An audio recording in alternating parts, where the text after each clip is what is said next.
Psalm 67, which I'm going to read for us, celebrates God's graciousness for the purpose of God's glory amongst the nations.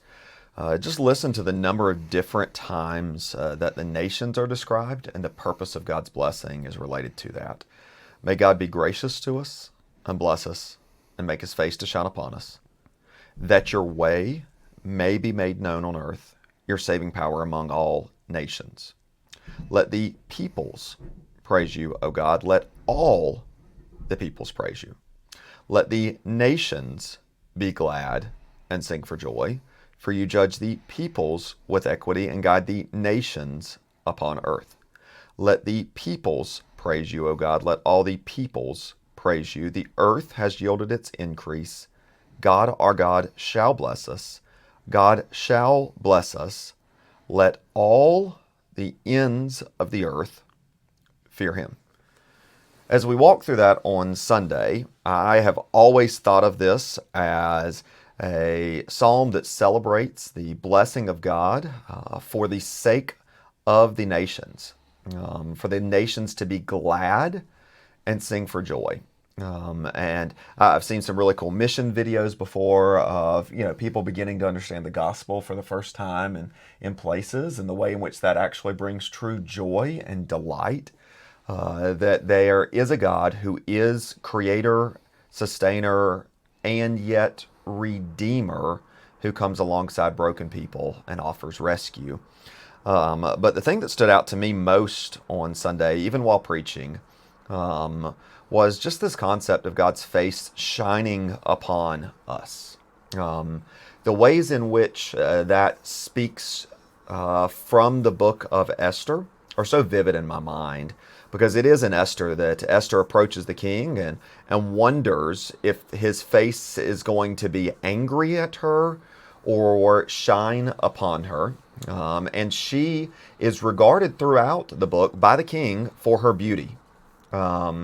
Because of her beauty, that powerful king shines his face upon her. But it is not because of our beauty that the true King of all kings shines his face upon us. Yeah. We're not Esther. I mean, I've never identified with Esther. I don't tend to identify with those female characters in the Bible. But it is not our beauty that causes his face to shine upon us. And that blessing of Aaron that the psalmist is praying back there, I think is something that's on your mind as well. Yeah. Ever since I heard a sermon by R.C. Sproul on this, where he very, I'll say evocatively, did it in contrast and rewrote this blessing from God as a curse to really draw out what's being said in the positive way in the blessing.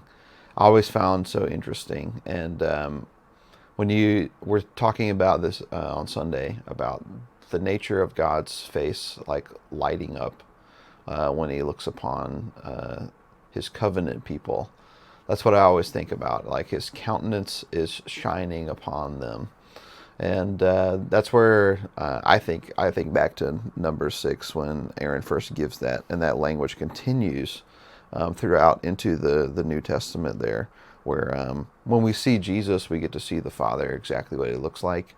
And when the Father looks at us, he sees the perfect righteousness of Jesus.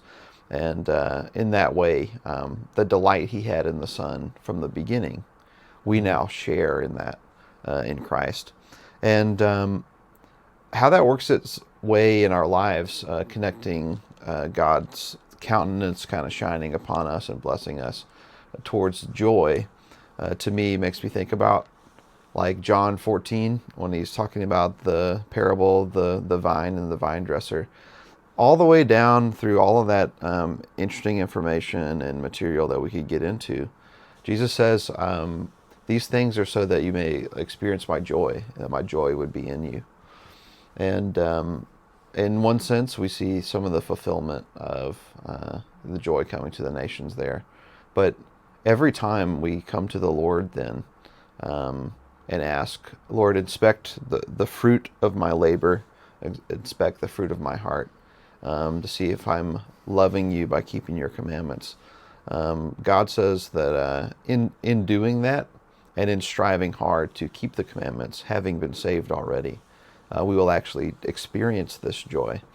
So I was mulling around a couple of those things while you were talking about this reality of like when God does look at us, his face does light up. He does give his countenance upon us. He does give us a glimpse, a small glimpse of his great glory, and it reflects onto us. And in so doing, we can experience such an amazing peace and an amazing joy. This joy that was always meant to come to us through the means that He ordained through His first covenant people. Yeah. And that joy that the nations are to have is provided by the Spirit and is ultimately a reflection of God's joy. So, as we close, I want to pray for you, and I want you to see ways in which God is already being gracious to you and blessing you and making his face to shine upon you, that his ways would be made known on earth, his saving power among all nations. God has blessed you. God has made his face to shine upon you in Christ. And God desires that his saving power be shown to the neighborhoods and the nations, and that would be a joyful thing in you because of his joy and delight in the work of the Son, who for the joy before him endured the cross, despising the shame, and has sat down at the right hand of the Father, that we could have joy in keeping his commands, displaying the love that he has for us, and that the nations would be glad and sing for joy. So may God be gracious to you and bless you and make his face to shine upon you.